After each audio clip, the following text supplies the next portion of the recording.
What if everything you see, everything you love, everything you fear isn't real in the way you think? What if the universe, your universe, is not the final layer of reality, but just a beautifully rendered illusion? Because according to some of the greatest minds in science and philosophy, the math says it's possible. So what would that actually mean? And more importantly, how would we even know? Let's start with something simple. Physics looks suspiciously like code. Underneath all of reality, there's a kind of digital architecture. The universe is made of tiny quantized packets, energy, space, time. Even reality itself seems pixelated, broken into indivisible units called Planck lengths and Planck time. Nothing gets smaller, nothing gets smoother than that. Almost as if we've hit the resolution limit of a cosmic screen. And then there's mathematics. Why is the universe so perfectly described by equations? Why is every natural phenomenon, from the orbit of planets to the structure of atoms, built on precise numerical rules? It's almost as if the universe isn't just obeying math, but running it. In 2003, Oxford philosopher Nick Bostrom published a short paper that shook the world. Not with equations, not with data, but with a single, terrifying argument. He said that one of three things must be true. Advanced civilizations always go extinct before they become powerful enough to simulate universes. And the future civilizations exist, but they choose not to run ancestor simulations, simulations of us. He also said, if they can, and if they do, then the number of simulated universes would vastly outnumber the real one. And if that's true, then statistically, you are probably living in a simulation. This wasn't science fiction. This wasn't a movie. This came from one of the most respected philosophers alive. And scientists couldn't ignore it. To physicist Max Tegmark, this isn't a coincidence. He believes the universe doesn't just obey mathematics. It is mathematics, a structure, a computation, a kind of cosmic program. And once again, we return to the same haunting question. If the universe behaves like code, what's running it? Now the story turns from philosophy to science. Some physicists believe that if our universe is simulated, it might leave behind fingerprints, subtle glitches in the fabric of reality. One of the biggest attempts to find these fingerprints came from physicist Silas Beane and his collaborators. They asked, if the universe is being computed on a giant grid, like a cosmic chessboard, could we detect the grid itself? Their answer, possibly.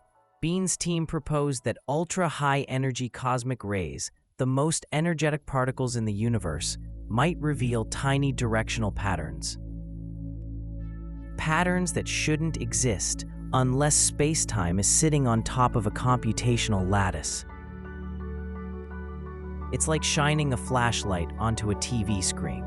You start to see the pixels.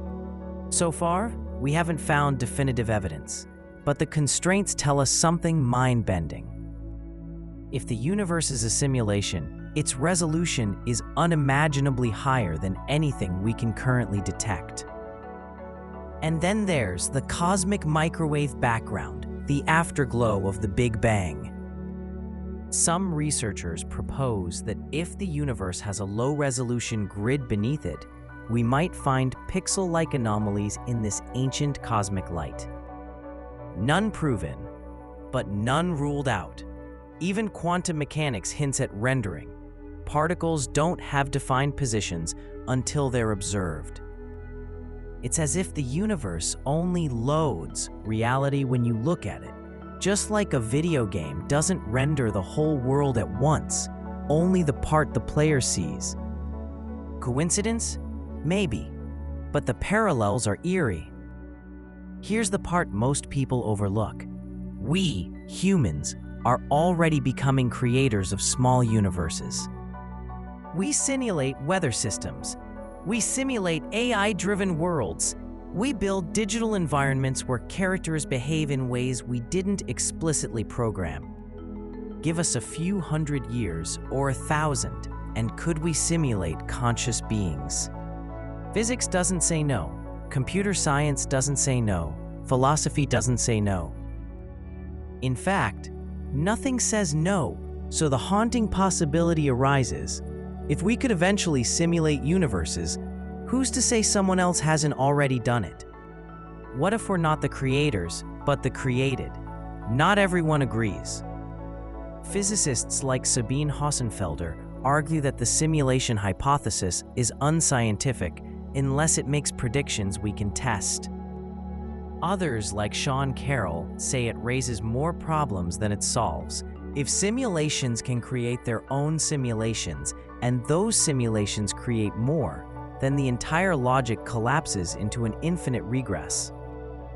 Some simply ask, why would anyone or anything simulate us?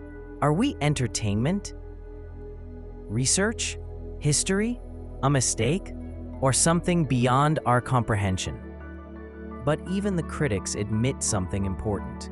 We currently don't have a way to disprove the simulation hypothesis. And in science, an idea that can't be disproven remains on the table. Let's assume for a moment that it's true, that your reality is rendered pixel by pixel. Your memory stored as data, your consciousness a pattern of computation. Would it change your life? Would you love less, dream less, fear less? A simulated sunrise is still beautiful. A simulated heartbreak still hurts. A simulated universe may still be incredible, mysterious, and worth exploring. Because here's the truth. You experience your reality. If it's a simulation, then this is the reality you were meant to experience. And maybe, just maybe, the purpose of a simulated universe is to understand itself, to question, to learn, to evolve, to wake up piece by piece. Maybe the simulation hypothesis isn't about proving we're in a fake world.